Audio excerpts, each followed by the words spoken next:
Hi everyone. कैसे हो?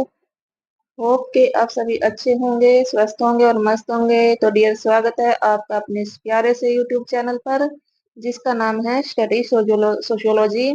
और डियर, हमने यहाँ पर एक सीरीज स्टार्ट की थी जो एमपीपीएससी असिस्टेंट प्रोफेसर सोशियोलॉजी का क्वेश्चन पेपर मैंने लिया था, जो कि 1 जून 2025 को एमपीपीएससी द्वारा कंडक्ट कराया गया था। और डियर, हम यहाँ पर उस क्वेश्चन पेपर को सोल्व कर रहे थे। इसमें हमने लगभग 60 क्वेश्चंस को सोल्व कर लिया था। तो डियर, जो लास्ट वीडियो थी उसमें मैंने टारगेट रखा था 104 क्वेश्चन को सोल्व करने का, लेकिन कुछ इशू के कारण वीडियो को बीच में ही कट करना पड़ा। और डियर, आज हम आगे के क्वेश्चंस को यानी 61 क्वेश्चन से लेके 100 क्वेश्चन तक यहाँ पर सोल्व कर लेंगे। और डियर, जो वीडियो पर नए हैं, वो चैनल पर नए हैं, वीडियो देख रहे हैं, प्लीज उनसे रिक्वेस्ट है कि चैनल को सब्सक्राइब जरूर कर लें। और जिन्होंने भी एग्जाम दिया है वो अपने आंसर्स को मैच कर लें और देख लें कि आपका क्या स्कोर बनता है। ठीक है डियर। और आज की वीडियो को हम यहाँ पर स्टार्ट करते हैं। सो क्वेश्चंस को सोल्व करते हैं। हमारा फर्स्ट क्वेश्चन होगा क्वेश्चन नंबर 61। ठीक है डियर, करते हैं स्टार्ट। और चैनल को सब्सक्राइब जरूर करें और वीडियो देखने के बाद वीडियो को लाइक जरूर करते जाएं अगर आपको वैल्यूबल लगती है। वैल्यूबल वीडियो तो है ही।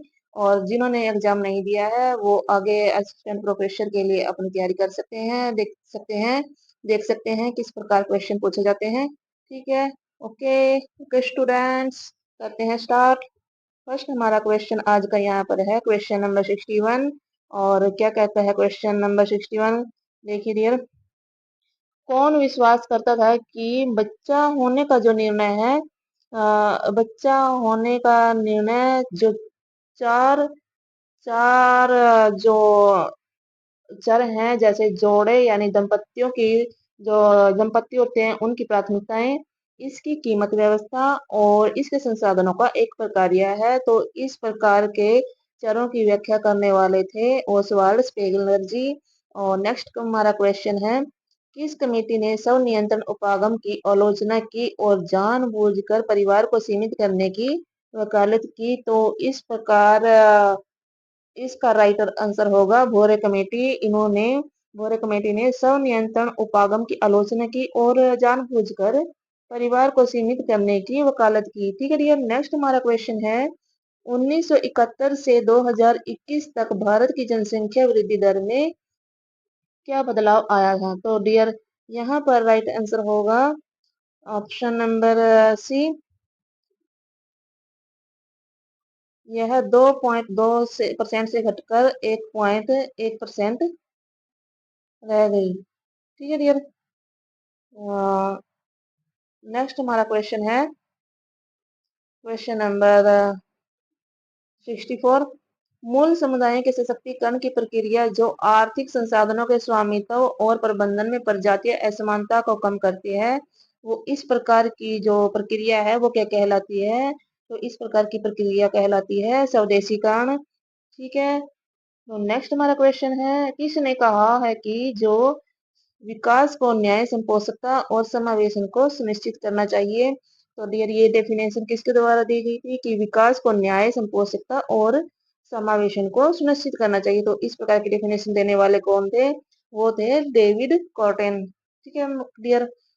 ओके, नेक्स्ट हमारा क्वेश्चन है, संपोषक धारणा विकास के लिए जो कल्चरल कल्चर का तर्क देने वाले कौन थे? तो डियर, जो सस्टेनेबल डेवलपमेंट है उसके लिए संस्कृति का तर्क किसके द्वारा दिया गया था? वो दिया गया था स्टीवन हैगन के द्वारा। तो हमारा राइट आंसर होगा ऑप्शन नंबर बी। ठीक है डियर। नेक्स्ट हमारा क्वेश्चन है, निम्नलिखित में से किसने आधुनिकता को चार आधारभूत संस्थाओं जैसे पूंजीवाद, उद्योगवाद, निगरानी क्षमताओं और सैन्य शक्ति के आधार पर परिभाषित किया है? तो ये करने वाले थे गिड्डेंस महोदय जी। ठीक है डियर। नेक्स्ट हमारा क्वेश्चन है क्वेश्चन नंबर 68। निम्नलिखित में से कौन सा एक भारत में गरीबी का कारण नहीं है? तो डियर, यहाँ पर हमारा राइट आंसर होगा ऑप्शन नंबर डी, भूमि सुधारों का क्रियान्वयन। ये गरीबी का एक कारण नहीं है। ठीक है डियर। नेक्स्ट हमारा क्वेश्चन है क्वेश्चन नंबर 69। किसका सोचना था कि जन्म नियंत्रण या विवाह के अंतर्गत जन्म को सीमित करने का कोई भी तरीका अनैतिक है, यद्यपि उसका मानना था कि जन्म दर को कम करने का सबसे अच्छा तरीका विलंब विवाह है। विलंब विवाह है। तो जन्म के बारे में इस प्रकार की डेफिनेशन देने वाले थे या इस प्रकार के विचार रखने वाले थे मार्कस महोदय। जो मार्क्स महोदय हैं, ये हमारा राइट आंसर होगा। नेक्स्ट क्वेश्चन है, किसने कहा कि उत्तर आधुनिकता अराजकतावादी इच्छा के समान है, जो इतिहास के सातत्य को विस्फोटित करना चाहती है? तो ये इसका राइट आंसर होगा ऑप्शन नंबर सी। हेबरमास जी इस प्रकार की उत्तर आधुनिकता के बारे में अपने विचार रखते हैं। ठीक है डियर। नेक्स्ट हमारा क्वेश्चन है 71। निम्नलिखित में से किसने जनसंख्या समस्या पर अपने विचार नहीं दिए हैं? तो डियर यहाँ पर हमारा राइट आंसर होगा ऑप्शन नंबर डी।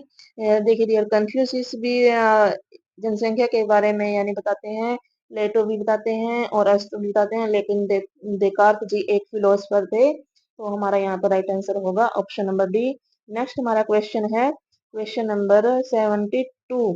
निम्नलिखित में से किसने सकारात्मक जांच कारक जो मृत्यु दर बढ़ाते हैं और निवारक जांच कारक जो प्रजननशीलता घटाते हैं इस पर बात की है?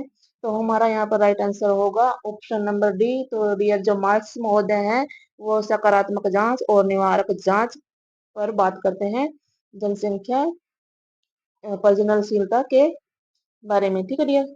नेक्स्ट क्वेश्चन है क्वेश्चन नंबर 73। बहुविध आधुनिकताओं की धारणा किसने प्रतिपादित की? जो बहुविध आधुनिकताएं हैं उनकी जो बहुविध आधुनिकताओं की धारणा का प्रतिपादन करने वाले थे वो थे आइजनस्टैड महोदय।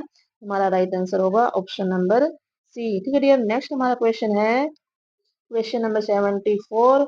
निम्नलिखित में से किसे अर्जित परिस्थिति के रूप में वर्गित किया जा सकता है? अर्जित परिस्थिति मतलब जो हमने अपनी योग्यता के आधार पर प्राप्त की हो, ऐसी परिस्थिति को अर्जित परिस्थिति कहा जाता है। और जो हमें जन्म से मिली होती हैं वो वो होती हैं प्रदत्त परिस्थिति, यानी किसी के द्वारा ऑटोमेटिकली हमें प्रदान की गई है नेचर के द्वारा। ठीक है। ठीक है डियर। और तो जो नेचर के द्वारा या ऑटोमेटिकली हमें मिली हुई है वो होती हैं लिंग आयु लिंग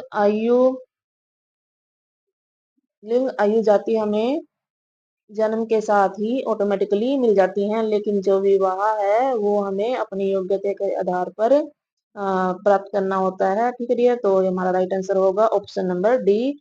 नेक्स्ट हमारा क्वेश्चन है समुदाय के आधार कौन से हैं? तो इसका राइट आंसर होगा ऑप्शन नंबर सी। समुदाय की भावना उसमें पाई जाती है और भूभाग सामान्य भूभाग उसमें पाया जाता है। तो इस प्रकार हमारा राइट आंसर होगा option number C. Next question है, एक प्राथमिक समूह एक लघुतर सामाजिक समूह है जिसके सदस्य व्यक्तिक और स्थायी संबंध साझा करते हैं। प्राथमिक समूह की यह परिभाषा किसके द्वारा दी गई थी? तो ये परिभाषा दी गई थी C.H. कूलजे की द्वारा। ठीक है डियर। नेक्स्ट क्वेश्चन है, डैश में परिस्थिति का तात्पर्य व्यक्तियों या समूहों को दिए जाने वाले सम्मान से है। तो परिस्थिति की इस प्रकार की जो व्याख्या करते हैं वो करते हैं वेबर महोदय जी। ठीक है डियर।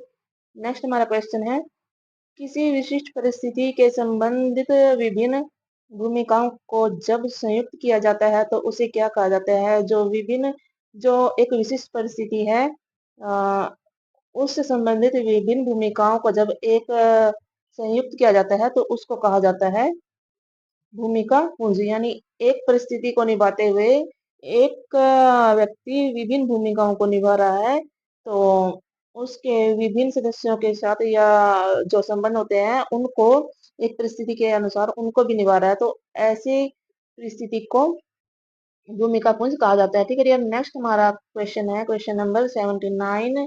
निम्नलिखित में से उस परिप्रेक्ष्य को पहचानिए जो हमें अपने जीवन में अवसरों और बाधाओं को देखने में मदद करता है। तो वो है option number D right answer, समाज शास्त्रीय परिप्रेक्ष्य। तो समाज शास्त्रीय परिप्रेक्ष्य हमें अपने जीवन के अवसरों और बाधाओं को देखने में मदद करता है। तो हमारा राइट आंसर हो जाएगा ऑप्शन नंबर डी है। नेक्स्ट क्वेश्चन है, what is sociology an introduction to the discipline and profession, पुस्तक के लेखक कौन है? What is sociology, Alex Inkeles. तो इसका राइट आंसर होगा option number A. Next question है, समाज शास्त्र को संस्थाओं के विज्ञान में परिभाषित किया जा सकता है? डियर, बिना देखे ही आंख बंद करके इजी सा क्वेश्चन।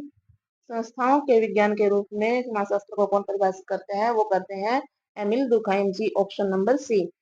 नेक्स्ट क्वेश्चन है, डैश समाज के सदस्यों द्वारा निर्मित विचारों की अमूर्त दुनिया है और दूसरी ओर डैश समाज के सदस्यों द्वारा निर्मित वस्तुएं हैं। तो डियर, जो अमूर्त वस्तुएं होती हैं यानी जो हम छू नहीं सकते, वो होंगी अभौतिक संस्कृति, यानी जो जिन्हें हम छू नहीं सकते वो अभौतिक होते हैं, और मूर्त में आ जाते हैं जिन्हें हम छू सकते हैं, यानी भौतिक जिन्हें हम टच कर सकते हैं। तो हमारा राइट आंसर होगा ऑप्शन नंबर बी। अभौतिक संस्कृति समाज के सदस्यों द्वारा निर्मित विचारों की दुनिया है, दूसरी ओर भौतिक संस्कृति समाज के सदस्यों द्वारा निर्मित मूर्त वस्तुएं हैं।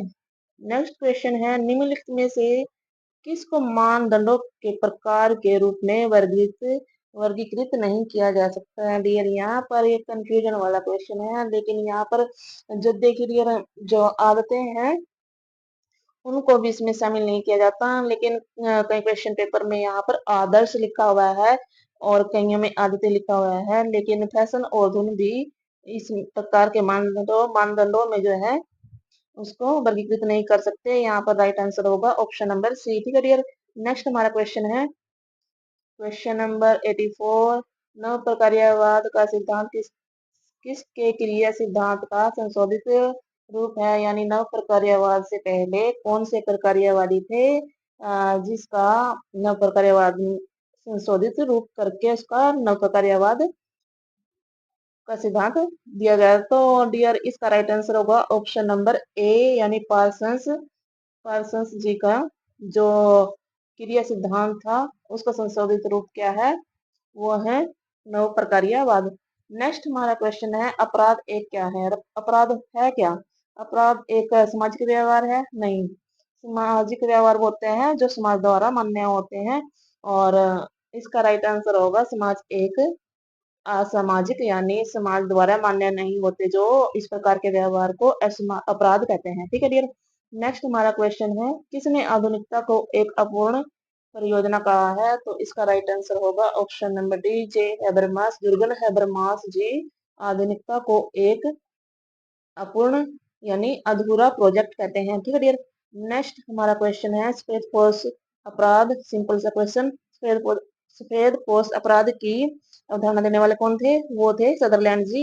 नेक्स्ट क्वेश्चन है, इनमें से कौन सी विशेषता नव प्रकार्यवाद की नहीं है? तो नव प्रकार्यवाद क्या एक आयामी समाजशास्त्र की विशेषता रखता है? नहीं डियर, नव प्रकार्यवाद जो है बहुआयामी समाजशास्त्र की अवधारणा रखता है, यानी विशेषता रखता है। तो हमारा यहाँ पर राइट आंसर होगा ऑप्शन नंबर ए। ठीक है डियर, नेक्स्ट क्वेश्चन है, किसने उत्तर आधुनिक समाज को उपभोग समाज भी कहा है? यानी उत्तर आधुनिक समाज की अवधारणा देने वाले कौन थे?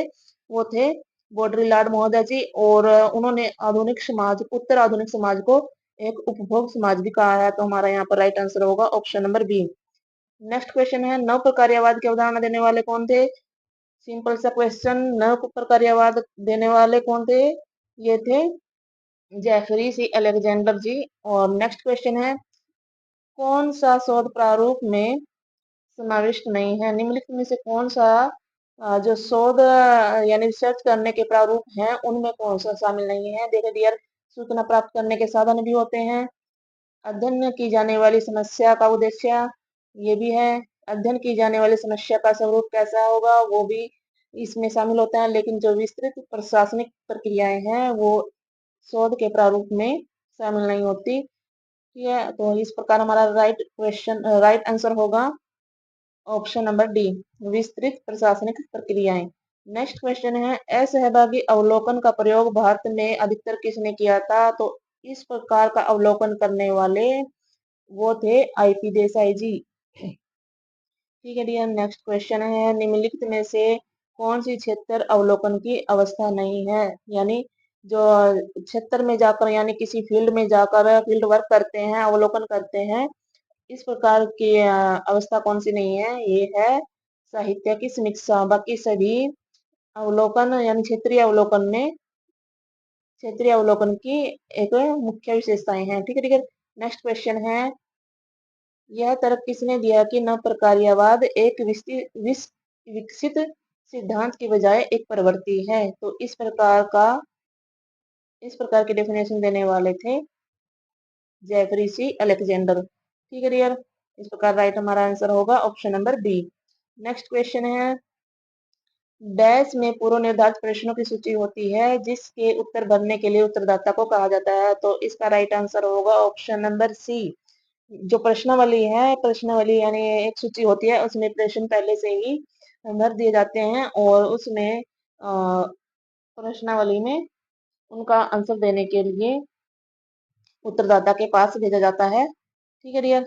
नेक्स्ट क्वेश्चन है, घटनोत्तर मूल्यांकन अध्ययन में कितने चरण शामिल होते हैं? डियर, ये कंफ्यूजन वाला सवाल है मोस्टली, तो यहाँ पर इसका right answer option number D होगा, लेकिन यहाँ पर मुझे कंफ्यूजन है 9 और 8 दोनों में, लेकिन फिर भी इसका राइट आंसर होगा ऑप्शन नंबर डी 8। घटनोत्तर मूल्यांकन में अध्ययन के जो चरण है वे 8 चरण शामिल होते हैं। नेक्स्ट क्वेश्चन है, सेकेंडरी डाटा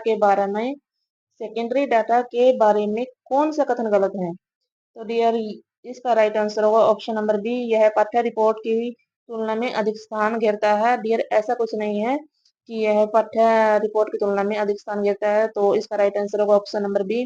नेक्स्ट क्वेश्चन है, question number 98, William Foote Whyte द्वारा किया गया अध्ययन street corner society the social structure of Italian slum किसका उदाहरण है? तो डियर, जो विलियम वाइट जी थे उन्होंने प्रतिभागी अवलोकन यानी सहभागी अवलोकन किया था, और उनकी बुक है street corner society the social structure of an Italian slum. इस बुक को लिखने में उन्होंने प्रतिभागी अवलोकन किया था। ठीक है डियर। नेक्स्ट क्वेश्चन है, कौन सी सैंपल आकार की आवंटन निर्णय की विधि नहीं है? तो इसका राइट आंसर होगा असमान आवंटन। ये एक सैंपल आकार के आवंटन का निर्णय लेने की विधि नहीं है। नेक्स्ट हमारा क्वेश्चन है, अंतर वस्तु विश्लेषण संचार की प्रकट सामग्री के वस्तुनिष्ठ, व्यवस्थित और मात्रात्मक वर्णन के लिए एक शोध तकनीक है। ऐसा कहने वाले कौन थे? तो ऐसा कहने वाले थे, इसका राइट आंसर होगा ऑप्शन नंबर बी, बेरेलसन जी। ऐसा कहने वाले थे कि अंतर वस्तु विश्लेषण संचार की प्रकट सामग्री के वस्तुनिष्ठ, व्यवस्थित और मात्रात्मक वर्णन के लिए एक शोध तकनीक है। ठीक है डियर, राइट आंसर होगा बी। और नेक्स्ट क्वेश्चन है, बड़े डेटा सेट को संभालने के लिए मीट्रिक बहुआयामी स्केलिंग यानी एमडीएस में आमतौर पर किस तकनीक का उपयोग किया जाता है? तो इसका राइट आंसर होगा option number B, goodness of fit filtering. Next question है, सर्वेक्षण बंटन की सबसे सस्ती और प्रभावी विधि कौन सी है? तो इसका राइट आंसर होगा ऑप्शन नंबर डी, ईमेल सर्वेक्षण। नेक्स्ट क्वेश्चन है, गुंछन यानी क्लस्टरिंग की उत्पत्ति किस विषय में जुबिन और ट्रेयन के द्वारा दी गई थी? डियर, गुच्छन यानी क्लस्टरिंग की उत्पत्ति किस विषय में जुबिन और ट्रेयन के द्वारा दी गई थी? इसका राइट आंसर होगा ऑप्शन नंबर ए, यानी मनोविज्ञान इसका राइट आंसर होगा। आज का लास्ट क्वेश्चन है, स्तरीकृत नमूनाकरण दृष्टिकोण से सबसे प्रभावी होता है जबकि 3 शर्तें पूरी होती हैं, इनमें से कौन सी शर्त जो है वो गलत है? तो इस प्रकार इसका राइट आंसर होगा ऑप्शन नंबर ए, स्तरों में परिवर्तनशीलता अधिकतम होती है। तो इस प्रकार का जो नमूनाकरण है इसमें ऐसा कुछ नहीं है कि उसमें स्तरीकरण की गतिशीलता, परिवर्तनशीलता अधिकतम हो।